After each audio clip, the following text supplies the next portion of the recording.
get a notification. Just like that. Okay, we're ready to start. So without taking too much time, I'm going to pass things over to Funjin. Will you please put your virtual hands together and welcome him this evening as he comes to share to us. Hi, everyone. You're not here for some motivational internet guru talk, although the slide looks something like that, secret to success. I guess for me in this session, I just want to share my personal journey. So I am no guru when it comes to something like this, just a disclaimer out there. I'm still learning and making mistakes, but I've been doing many mistakes over the past 49 years. So I'll share a little bit about my experiences, and hopefully we can have an interactive session together where I myself can learn from all of you here as well, your journeys, your experiences, and we can grow together. So I chose this topic, being relevant is I think something that is becoming very close to my heart. I guess I'm turning 50 next year.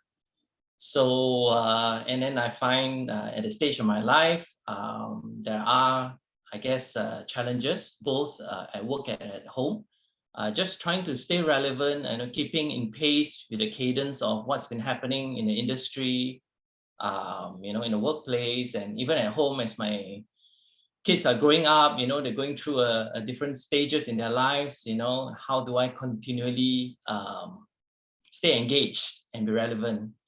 I think being relevant is a really important thing, because what it really means is that if you're relevant, it means that you're going to be integral part of your organization or the people around you, where others will depend on you for leadership, expertise, emotional support. And you will never, be out of a job in that sense, whether it's at home or at work. You'll always be relevant to the people around you. So I think today we'll try to share some insights in terms of the journey that I've gone through and the mistakes I've made, and I'd just like to share with everyone here. I guess before we move on, I think we all should think about this word relevance a little bit deeper. Relevance is not really a fixed thing that you can really put your finger on, because it is highly dependent from person to person and moment to moment. So what that means is like, something that is important for me now that I'm sharing may not be important for the audience I'm talking to, or you in particular. Maybe not because of a different interest, but maybe just because you're going through a different phase in your life.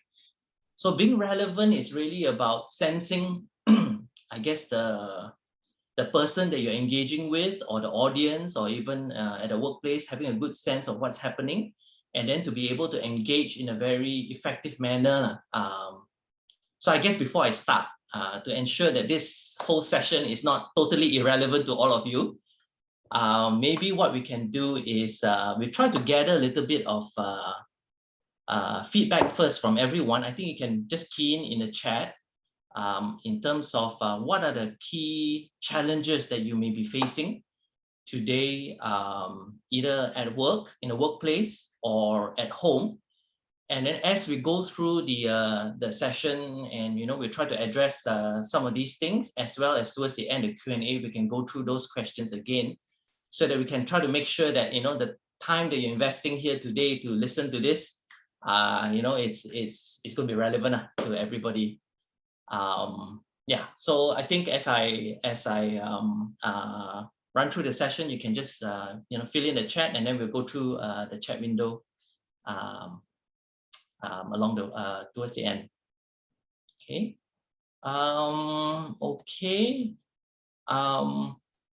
I think just a little bit of background about myself. We'll start with at work. So I'm an owner and CEO of a tech company. This is the team that I work with. As you can tell, this was taken pre-COVID in 2019 when we were in Vietnam for a trip together. At that time, we were probably about 70 plus then as a team, and over the pandemic and MCO, by God's grace, we've grown to about 100 people right now in the organization, and really it's true testament of God's provision and goodness on myself and the company. And I'm just very thankful that in these uncertain times, I was able to take care of the guys and provide for them, and see everyone prosper in what they do, and also not be, I guess, economically impacted badly through this pandemic. I think I really thank God for His guidance. In terms of the environment that I'm immersed in, I would say all the time, the people around me are mainly, the team that I work with are mainly pretty young. They are techies.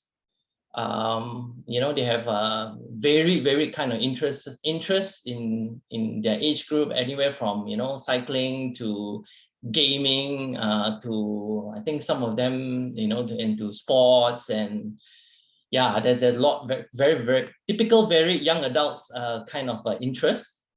And then on the other hand as well, I'm also immersed in the business side, dealing with customers, clients. They're generally older audience. These are like the business decision makers, C-level people who are taking care of tech and transformation programs for the companies. And we generally work in large-scale corporates, in financial services, telco, government, and the projects that we do are quite challenging.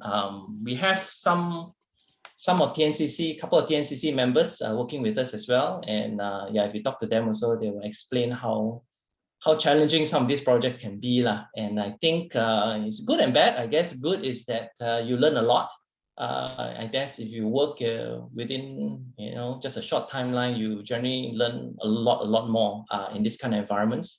I guess the bad is sometimes it can get quite intense, so we have to keep our head and our foundation in the right place so that we don't get overwhelmed. So I think for me, the main challenges is really about the diversity that I have to go through at work, in terms of dealing with on one hand the people, the employees in the company, how to motivate them, how to ensure that we're providing a good working environment for them, as well as crafting a good career path for everybody. Everyone has got the very different career goals, I would say. And for us in the management team, we have to ensure that we as a company are relevant to them and their career goals and their path. So some people, they may just want a bit more stability. Some may want a very fast progression, high risk and high reward kind of environment. And for us, we want to get the best talent that we can find out there to ensure that we deliver these projects on time, on schedule, with minimal disruption and risk exposure to us as an organization. You can think of our business a bit like restaurant business. We're in services industry. So if you go to a restaurant, everyone tells you the food is good. You go there, you eat, but if you have one or two bad experiences, you generally don't go back to the restaurant again. So you can think of our company having that kind of a risk exposure as well. We do large-scale projects, and if you really mess up, the industry is very small. It's the end, basically. Just like a restaurant, who fails to keep their standards high, basically within just a short timeline, they go out of business. So I think I've really got to thank God for preserving us throughout this many years that we've been around. And I think I'd like to share a little bit about my personal journey in terms of what I found to be useful what I've learned, and hopefully, yeah, y'all can benefit from this as well. So I think the first personal journey that I have, personal development I have is actually one of the biggest challenge that I have. I'm actually an introvert by nature. I've done my profiling, personality profiling. All the metrics comes back and tell me that I'm an introvert. I don't really feel very comfortable with many people, engaging people, talking to people. Even the Bible says, as iron sharpens iron, so one person sharpens another. And I feel that one of the key things that I found to be relevant is you need to engage with people. And we're not just talking about people that you're comfortable with, that all of us, we've got our own personality, our own things that we resonate with, and generally we will gravitate towards people who are a bit like us. Then we feel kind of comfortable, and then we can gel together and learn from each other. But if you are talking about being relevant, you're going to meet many people out there, whether it's your employees or your customers, and they are all very different personality types, very different interests, and some of them could be very opposed in terms of personality types to yourself.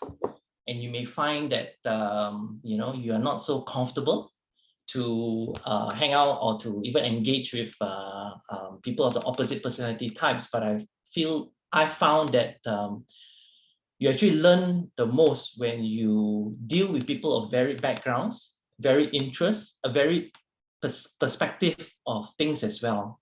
And then one of the best things you can do is observe, listen, and put weight into what they are saying, and improve yourselves. And I think for me, I need to get to the ground so that I can understand what are some of the challenges that happens in terms of delivering a technical or IT project.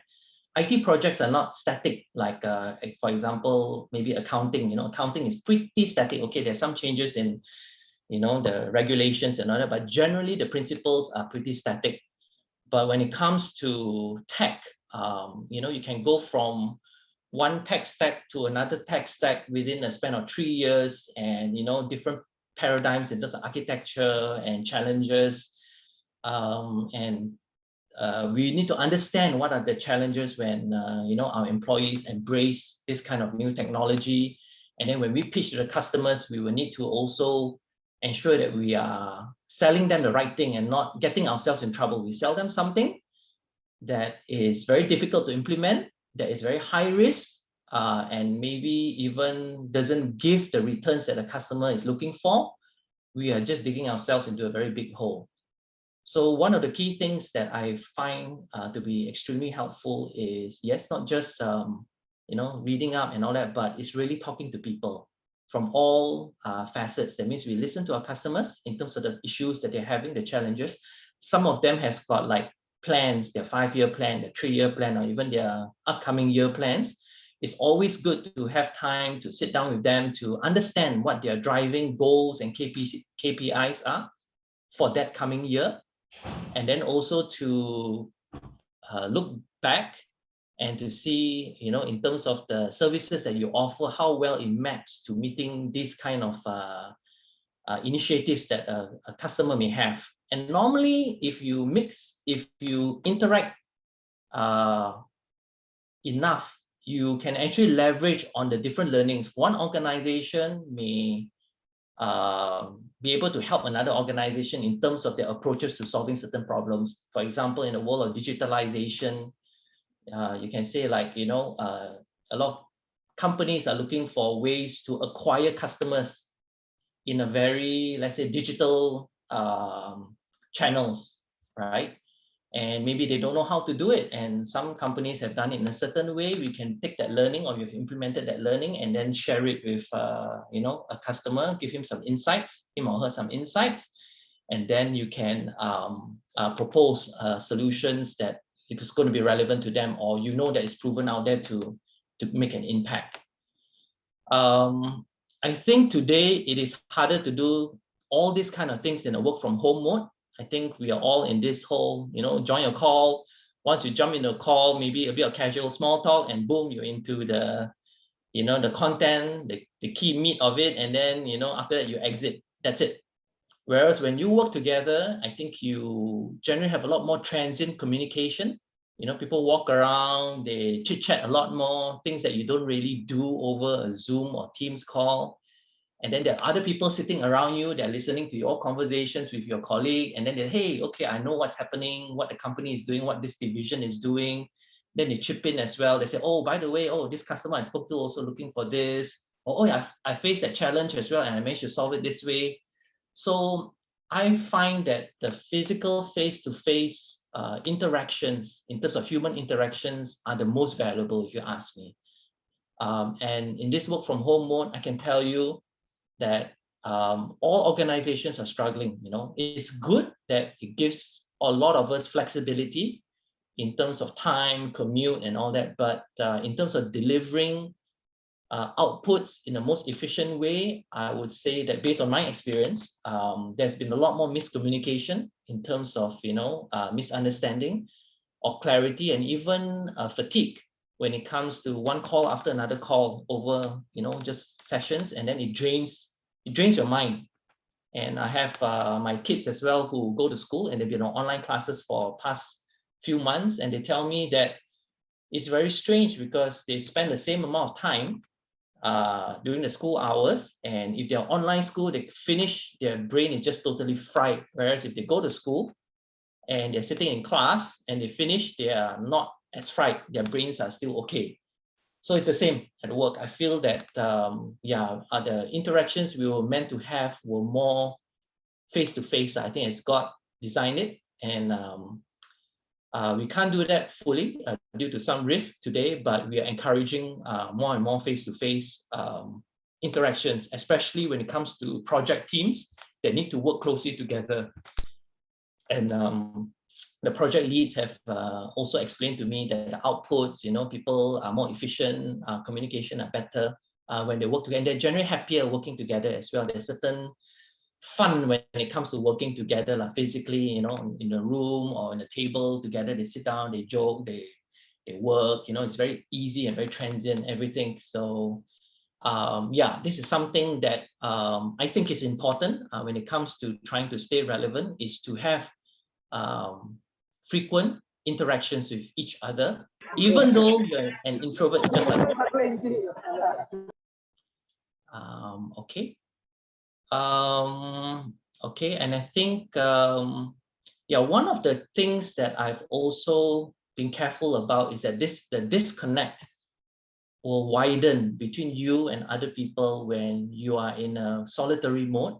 That means that means it's like you just feel like you're just more like me. I'm more comfortable just being alone because I'm an introvert. It's very tempting to gravitate towards just being on my own, and I find that if I'm not careful, after a while, I just forget how to interact and to even engage, and I feel a bit awkward also in that sense, not so natural anymore. So take the effort to just go out a little bit and do that face to face and interact, and that's important. Okay, the other thing that I've learned in terms of trying to be relevant is that pride and ego is probably one of the biggest contributor for someone to become totally irrelevant. Why do I say that is, I have a problem with this as well, because I think for me, I'm wired in a way whereby if I believe something and I think I know something better than other people, it's very hard for me to listen to anyone else, because I'm so fixed that they don't know as much as I do, and I know better. And someone may give me his or her opinion, and for me, when I listen to that, I will listen because I'm a mature kind of guy. I know I'm supposed to be stable, or that I can listen. But in my mind, I'm just like lining up all my missiles to counter those arguments, and that's the wrong way of doing things. We have to always put weight on another person's opinion, even though, naturally we may feel that we know better or the person doesn't know anything. If you feel that way, then it's already wrong. We have to always take the effort to put weight on other people's opinions and feedback. And I think for me, it's been a real challenge as well, because even as God brings you up and gives you power and position, it gets even harder. If you have a problem with this, I believe personally that if you're not ready, it's very hard for God to put you in that position. And you have to go through that journey to humble yourself and to be ready for God to bless you in this area. That's what I feel, because I went through it as well. And when I was younger, I was a very ambitious guy. All right, so it's like I make my own world, I make my own journey, kind of thing, kind of guy. And I have this mindset that I'm better than others and I can do more than others, kind of thing. And I felt like that was probably what was holding me back in terms of achieving the successes that God has planned for me, I would say. And it took me many, many years to go through this journey, especially because the way of how I'm wired to be a bit of like smarty pants kind of guy, or very you can say also silently judging a lot of things, so that's all the traits that I had and the baggage that I have. And it's a learning journey for me. And I find is that the more I put that aside, and the more I put weight on what other people say, actually I find I make better decisions. And I'm able to get the team actually to agree and to run with me in a certain direction that we want to go. If I am able to, listen to them, get their feedback, and encourage them to, to steer them to a certain decision in terms of what we need to do, it's much easier than taking a stance that I know it better. I'm the boss. I say do this way. Listen to your boss. That's what I find now. Okay. And some people, because they are your subordinates or that, they will just do what you say, but there's no real commitment in terms of believing it, because they're not convinced. You're not listened to their views. You're not taken weight into what they have to say. But if you've taken all those things in, and after that you make a collective decision to run and you explain to them why, then you've got the buy-in, I would say, from the people around you. And that goes for clients and customers as well. Listen to them, listen to their challenges, and then be prepared to be humble. For me, yeah, like I say, it's hard lah. This humility thing for me is a learning process. So to admit your weaknesses and to learn is good. I think one of the personality profiling elements that came out for myself on a personal level is that I, as a person, don't take criticism very well. I guess it's an insecurity or something, I'm not sure. But when I run the test, it's very clear that if people criticize me, like a very direct criticism, not like beat around the bush, like direct criticize me, I'll tend to be very defensive, and I'm not comfortable, I'll put it this way. And it's been tough lah. So like even in the company, we want to encourage this very open communication and criticisms to your bosses even. And we created this employee channel platform whereby employees can anonymously just give feedback to the company and to their bosses. It's a hard thing to do, because once they do that, there's no approval to say, okay, this thing I think is appropriate, we approve, and everybody sees it. No, this one we made the decision that it's completely anonymous. We have no idea who puts that feedback in, and when it goes in and everybody sees it. So we have to, really humble ourselves to really be able to take that kind of feedback and improve ourselves and address it, and make sure that we're teachable in that sense. So I think it's it's a good learning process, and I think yeah, it's taught me a lot lah, to not be arrogant and to be humble and to be able to take criticisms. So yeah, very important thing. Okay. Another thing that I feel very strongly is this thing about servant leadership. I guess the greatest example is our Lord Jesus Christ. You know, He's King of Kings, Lord of all. And you know, in here we see in John 13:5, He poured water into a basin, began to wash His disciples' feet, and wiped them with the towel that was wrapped around Him. You can see that even the King of Kings, the creator of the heavens and the earth, can serve in a servant leadership position. And who are we, you know, in our little positions and power and, you know, thinking that we are the boss? And, you know, I think this is the way that God intended leadership to be, in my opinion, is to serve the people around you, whether it's your employees, subordinates, even customers, that you have a mindset that you're there to encourage them and to help them in what they need to get done and to develop them as well. I think one of the key things for servant leadership is to be able to identify, that means when you look at individuals, in terms of, you know, taking the stance of want to serve them, you have to be able to identify or learn to identify their strengths and weaknesses. Every individual is created uniquely. So you want to, when you engage with someone, you talk to them, take the extra effort to try to spot where they're really gifted in the areas and where, you know, they may not be so strong. And all of us have this kind of, you know, skill, I would say. You know, we are really good at some things, we're really gifted, and some things we're just not very comfortable or not very strong in. So, you know, where we're not strong in, I think don't force ourselves to, in the not strong things, get help, get assistance. It's the key thing to complement our shortfalls, but really focus in on the hidden talents and the strengths that people have, and know how to tap on that, and to serve and to motivate and to groom them in those areas of strengths for your employees.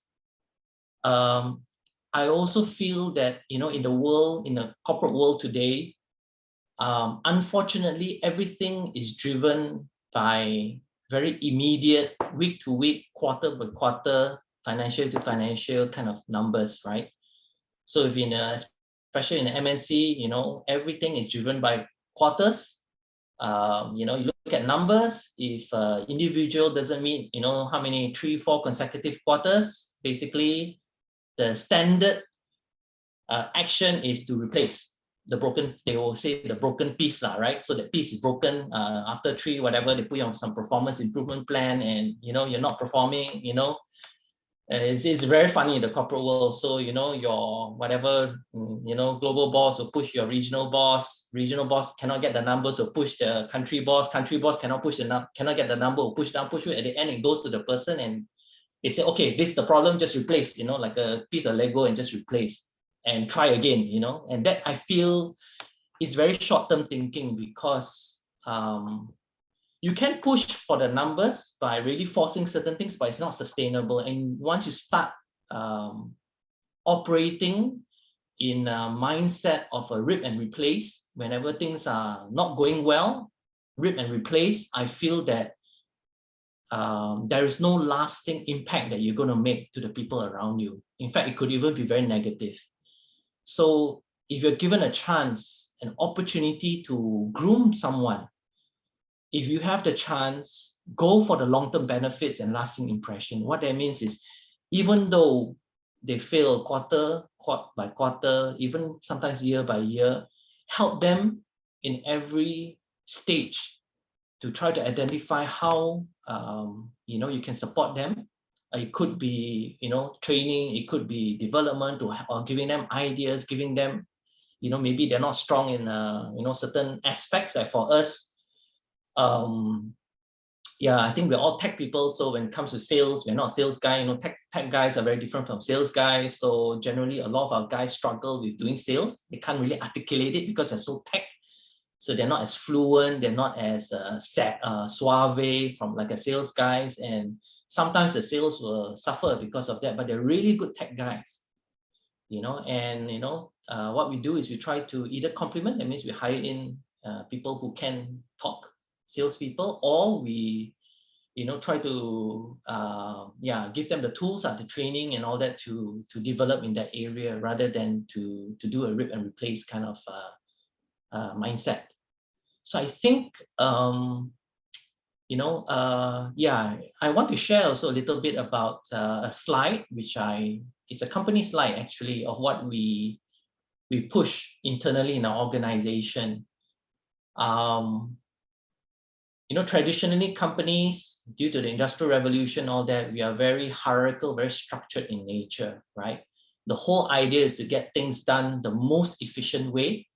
You can think of it like a McDonald's, right? You can run a $1 billion operation, McDonald's, by just hiring high school people and be very task oriented, get them to do what they do. And, you know, you have this sausage machine that keeps just churning out stuff and generating you money. So that's a traditional organization where it's very, you know, and then they have a lot of controls and bureaucracy. They don't really change very quickly. But today, actually, it's very different. We're not in the industrial revolution anymore. It's a very different world today. And I think one of the key things about the way to manage people, organizations, is being agile. Agility, I feel, is the #1 criteria that you should always look for. And agility, if you look at this diagram, starts from empowering the people around you and going in with the heart of servanthood, rather than a top-down boss cracking the whip and everyone follow, and there's a very strong reporting structure. So what we want to do is give people the accountability. Everyone works together to find solutions. We try to cut down as much as possible, if we can, on the bureaucracy, the hierarchy, you know, the position, power kind of thing. Everybody is just there to get things done, right? And this is done through a more organism-driven structure. And I think if we talk about transformation, what we're seeing is that a lot of even the large organizations that we work with, they're trying to break away from the traditional organization and move towards to becoming an agile organization to survive this next phase of revolution that we are facing. So this is a company corporate slide, and this is something that we push for. That you know, we are focused more on the results, the people, rather than the hierarchy, power, you know, and things like the bureaucracy. So I just want to share that. And I think, yeah, this is something I think in terms of management style, it also changes things as well. You know, when I was young, I always liked to, I told my parents, they asked me what do I want to be. I said I want to be a millionaire, I want to be a big boss, and all these kind of things, right? So I was quite ambitious when I was just a kid, like 6 years old, 7 years old.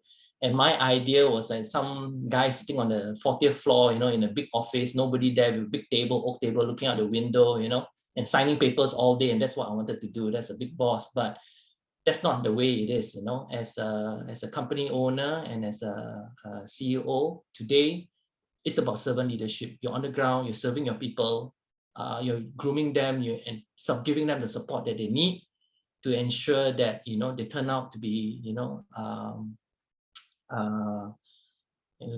they grow many levels with you, you know, not just doing the work for you. Yeah, so I think that is the key thing. Okay, one more thing I want to share. Don't really have a Bible verse for this. Is take care of your physical appearance. Okay, it's very, I know it sounds a bit worldly, very non-religious in that sense, but you know, we live in a world where people make judgments on us as a person, no matter whether we like it or not.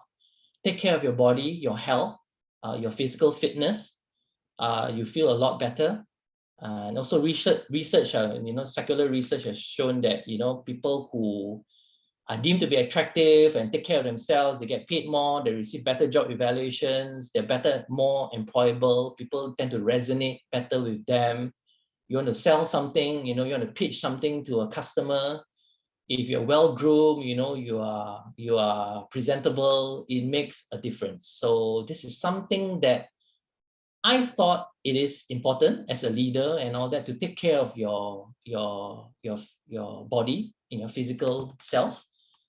And I think also the Bible actually tells us, actually in 1 Samuel 16:7, it says, "For the Lord sees not as man sees.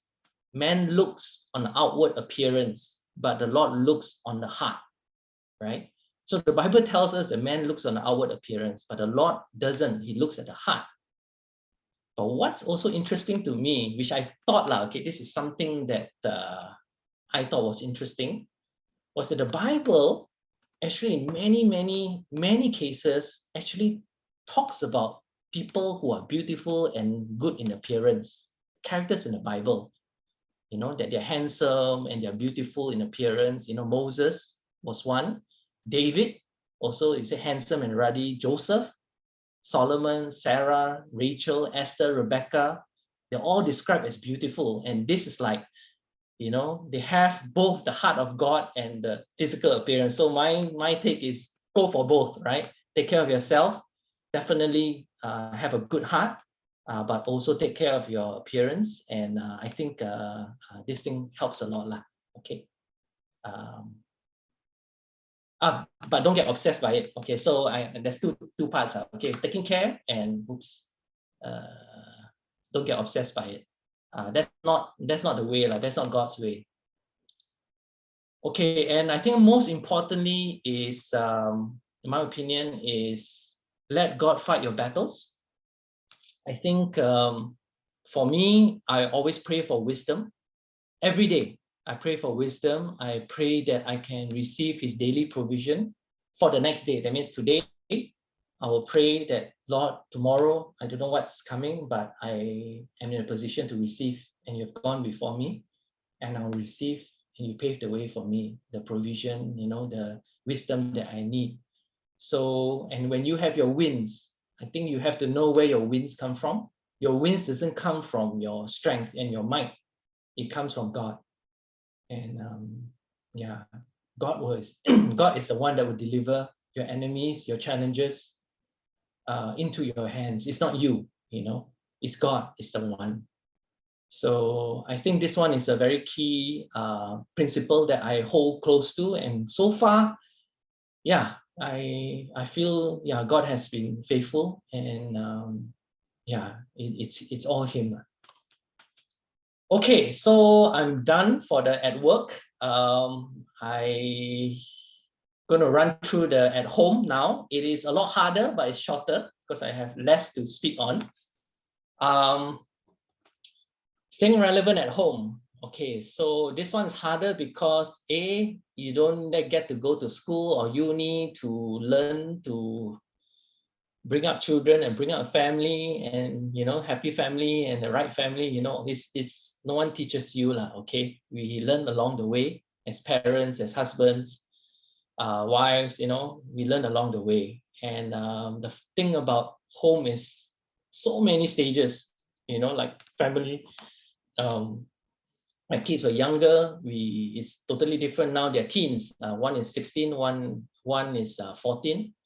And we see changes as they move on to the teens and they go to uni and all that. So I'm still learning, and I'm here just to share what I've experienced up to this stage. I'm very happy to learn from the rest of you who have gone through this journey much further than me, and maybe you can chat more about that. First thing that I learned is listen to your wife. Okay. So even in the Bible, God says it's not good for men to live alone. God actually gives us a companion to help us. Okay. So for me also, I used to have the view that I know better than my wife. Unfortunately, that was me. And a lot of times, I think not consciously, but I will brush aside a lot of things that my wife would tell me. And, I don't put a lot of weight to sometimes what she says because I think I know better. And it's not good lah. So my wife, being such a patient wife that she is, she doesn't really complain, but occasionally she'll bring it up. And, we do have arguments about this. In the past, I tried to be better to to put weight, and it's been many years, and I feel that is much better now, and I really listen to her a lot more because she compliments me in my areas of weakness. And I think God is, when he put us together, a man and woman, he's very smart because we are wired in a certain way, and when God joins you and your wife together, he'll pick someone that is will complement you very well. So you're wired some way, your wife is wired another way, and normally you're quite opposite in, unlike the Hollywood or whatever tell you you're all, the same and everything you all like the same. No, normally it's quite opposite, and she will complement you extremely well. So I'm blessed because my wife is extremely intelligent, and that complements me in my area of weakness lah. Okay, so she's a smart one. I married a very smart wife. And she now teaches my kids more most of the time. Okay, so yeah, listen to your wife. The other thing that I've learned is that the children are a gift from the Lord, their reward. So enjoy your children. And what we as parents is sometimes we want children to live the life that we missed out, or we want for them, and we kind of sacrifice the time that we enjoy with them. And I think God gave us this gift. I feel is of twofold. One is for us to enjoy this gift that He's given us, and the other thing is to have a responsibility to bring this individual up to the way that He intended their life to be lah. So it's a two-way street. With us and children, you can't just keep feeding one way. You have to also listen to them. You have to have a good sense of what interests them, what they enjoy. Every stage is different. And don't sweat it too much. Continue to care and support them lah. Again, this is a long-term versus short-term. Short-term is, long-term is you support and care for them. Short-term is you nag lah. So I find is that, you want things done fast. We as parents, we naturally will nag them, do this, do that, do this, do that, and just keep nagging, and it doesn't work. So yeah, don't go for the short-term thing. I think at this point, I want to invite Ryan. Ryan, are you still here? Hello. Ryan. So Ryan is my son. And, don't hear it from me. Let's hear it from the teen himself. Ryan, can you share what teens value most from their parents and what to avoid as a parent to their kids? Okay, so these are very interesting questions. And I, as the kid, would have quite a bit of experience over 16 years. So what a kid would value in a parent, first of all, I'd like to point out is kids will value the love from their parents a lot, because I have seen a lot of kids who are not getting sufficient amount of love from their very own parents. They are basically not receiving that love. They are constantly being put down and compared to their like other peers who are doing better than them in academics. And just to get loved by your parents actually goes a very long way. So when you are actually loved by your parents, it creates this experience for the child which can be felt nowhere else, because this parental love for the child can only come from your very own parents, and it can come from nowhere else. And if the parents are not giving their kids this love, then they'll be severely lacking it, and generally their self-esteem would be lower.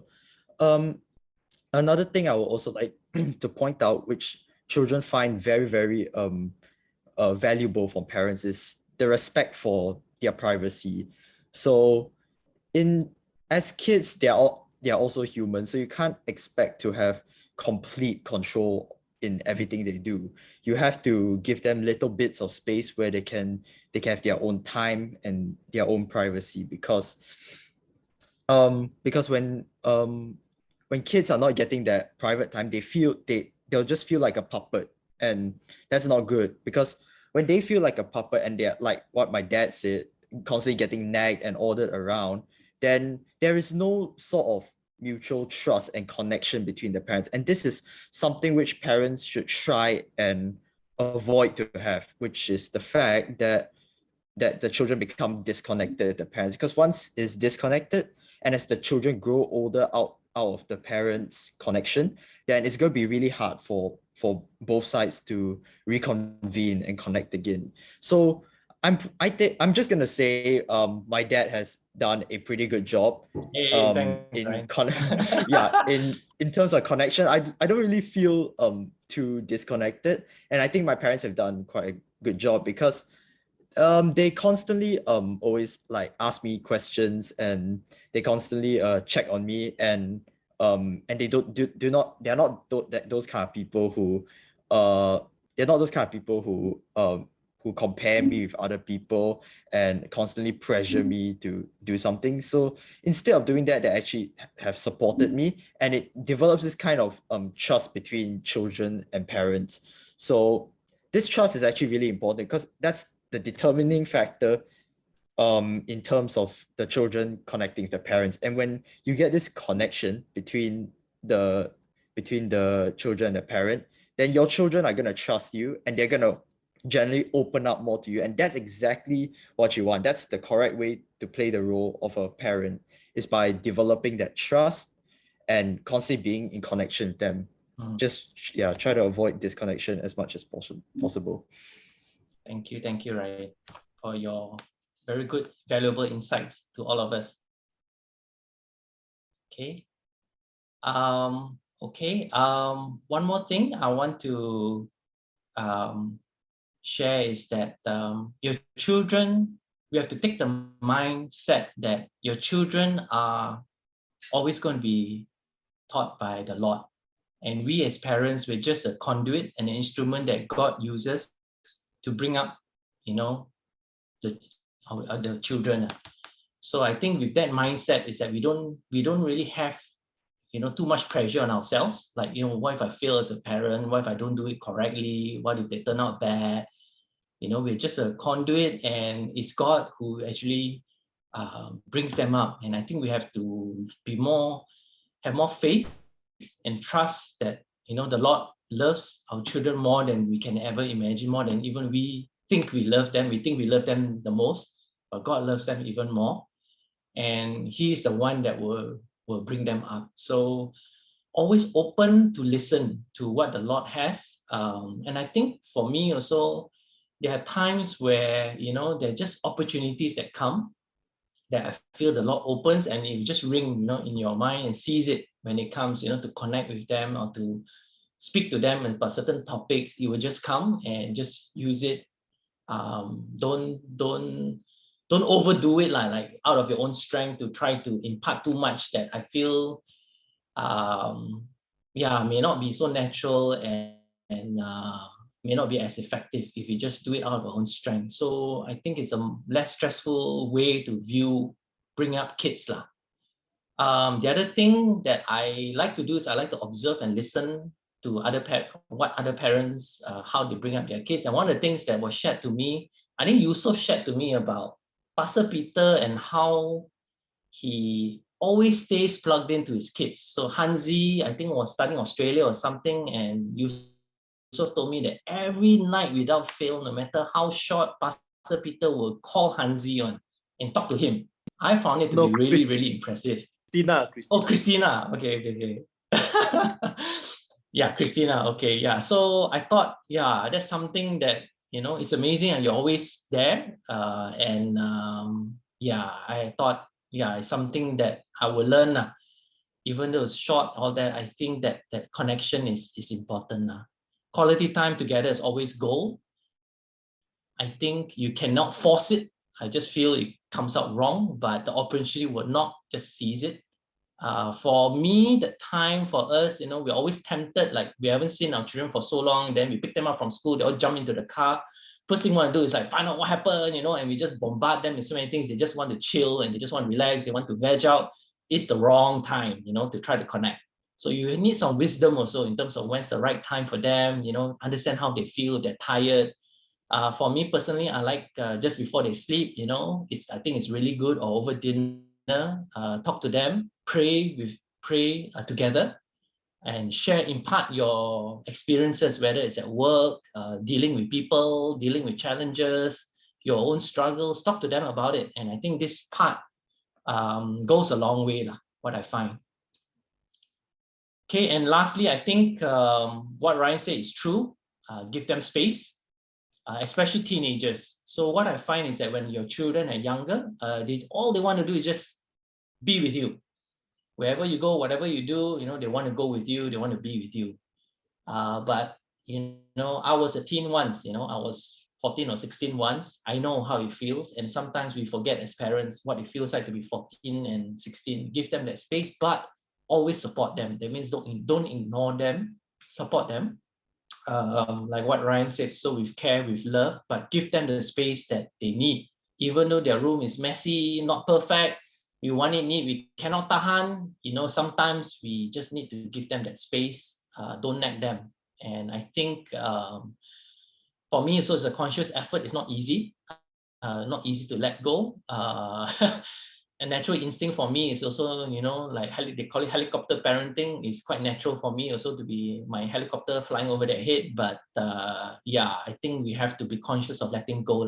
Give them the space to make mistakes and learn, but be there to help them crawl out of those mistakes. Because I was there, and I think I learned the most when I made those mistakes. So I think you guys also went through that teenage life, and you know that it was extremely valuable during those teenage years to develop yourself as a person. Yeah, I think that is a key thing for me. Finally, I want to just share what I feel the foundation of staying relevant, both home and work, and being successful is about. Is this verse. This has really stuck to me throughout, I think, the last probably decade or so. The Lord was with Joseph and he was a successful man. That's all that you need, is the Lord is with you.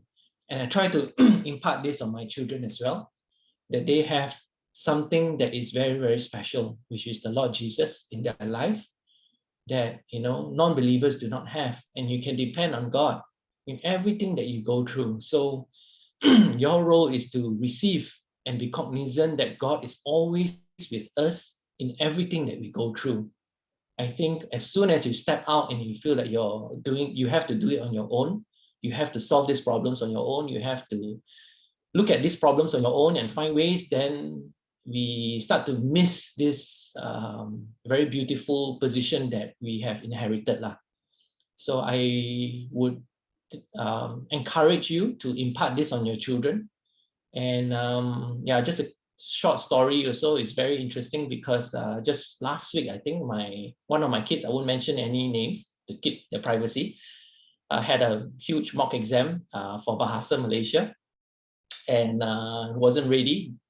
And we prayed for him. The exam was the next day, and then even in the car, my wife was driving him to school, asked him about the word sukan. He doesn't even know the word sukan, so that was going to be a disaster in the making. But after that, when he went into the exam hall, yeah, he prayed himself and asked God to give him peace and calm. He said his heart rate dropped from 120 down to 80 or something like that after the prayer. And the topic of sukan came out. So it was really a blessing, and he was so happy, and he did extremely well. So, things like that, I think if you impart it, that, you pray about it the night before, you see God at work, it is something that sticks over time, and it builds on top and over, layer upon your children. And you want to start with those small layers first, because it will grow to a big mountain one day. And at the end of this, this is my last slide, by the way. key message is don't try to get too caught up trying to be relevant. Don't force it out, because I think it comes out all wrong if you try too hard. Yeah, just flow with what God has given, with God's grace and God's direction. Okay, that's my slideshow. I think we can go to the chats. Anyone want to? Let's go through it. Oh yeah, 360-degree assessment. That was correct. I did exactly that. The personality test. Yeah, listen to the wife. Good. Okay. I guess. Yeah. I guess. Is there anyone with any other questions that you'd like us to address at this time?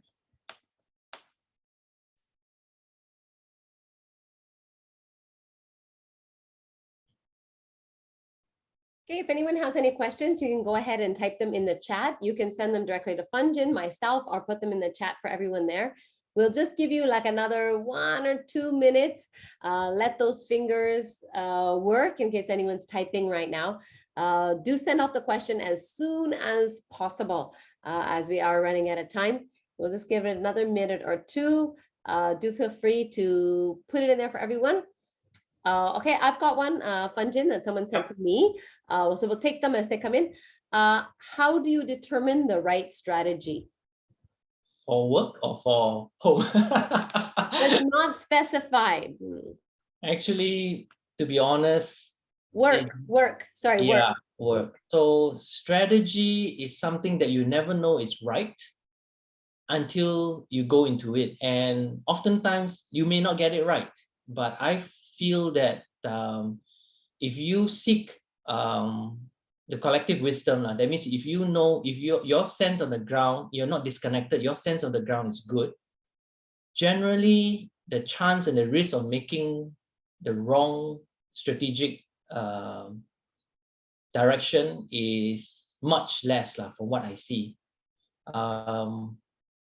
Yeah, I think a big part also is God. I feel a lot of, for me, my personal journey is that the vision or the insights of what to do and where to go really comes from God, I find, because it just pops and suddenly, it's the right way. The doors will open. You will know the doors will open. The people will come at the right time, and then you just have to realize that this is supernatural, and I think then you're on the right track, because it does happen whereby all the signs point to that, and you just have to flow with it. There's some times when it's quiet, where you don't know, you might ask God, you're not sure and all that, and you don't hear anything, or you don't get any doors opening or any confirmation or anything like that. I think that's a time where, yeah, get a good sense on the ground, get collective wisdom, discuss it with people, make the call. But as soon as that is things are not going the right way, get ready to pivot very, very quickly. Like what they say, fail fast, and change, and don't dwell in it for too long, to burn the holes that you don't need, because energy and time, you only have very little, effort, attention. So put it in the right place. Yeah, that will give you the returns that you need. Okay, going on to the next question. How do you prioritize when both home and family, I think work and family have demands, and then adding on to that question, others also added, and also ministry demands. So how do you prioritize when maybe there's many demands from many different places? I'm not very good at this, to be honest. So yeah, I'm not an expert there. I think I'm just like all of you guys. It's difficult. Family, I think I get a lot of support from my family, like even for tonight, in preparation for tonight and all that. My sons volunteered. I asked both sons. One son volunteered, so thank you to Ryan who volunteered. Hans was a bit too shy. He had something to say for me to impart, but he didn't want to come on to talk about it. But yeah, I think your family is going to try to help, I think, where they can. And we help also, where our spouse needs help, we should be there to help them as well, and our children's help as well. So it's not about priority, it's about just, I think for me, it's flowing with it. For me, it's about flowing with it. Yeah, it's not like specific priority, but I don't know whether I'm doing it right. So Thanks, Panchan. We really appreciate your honesty tonight, how open you've been with all of us. And I think you've been very relevant to each and every one of us tonight, as you shared from your own personal experiences about staying relevant. Thought it was really practical. Thanks for bringing in Ryan, bringing in a voice from the other side. We really appreciate all of that. Appreciate all of your family and all the wisdom that you've given us tonight. If there's no more questions coming in, I'll just give a couple of quick announcements. And if any other questions do come in, we can take them. So do remember that next week is our final week of Jesus in Daily Living. And I'll be speaking next week, so I'm excited to see all of you back here again. I'll be sharing on how do you take a dream or a vision and turn it into reality. So how can we not just hope for a better life or things that we want to do, but how can we actually make it happen? Not that I'm the expert, but I just hope to help us out a little bit in that way next week. So looking forward to see you all 8:30 next week. And I'll turn our videos on because I love to see your smiling faces at the end of the session. Here we go. All right, let's see how those cameras come on. There you are. Okay, there we go. Thanks everyone for joining us yet again. It was great to have you here. And don't forget, as you go out this evening, to make sure you click on the registration and join us for this Sunday. All right, you're already on. You're so excited to say goodnight. Okay, everybody, shut your Bye. Thank you, Bye. Thank you. Thank you. Thank you. Bye. Bye. Thank you, Fanjin. Good night. Bye. Bye. Good night, friends. Bye. Bye.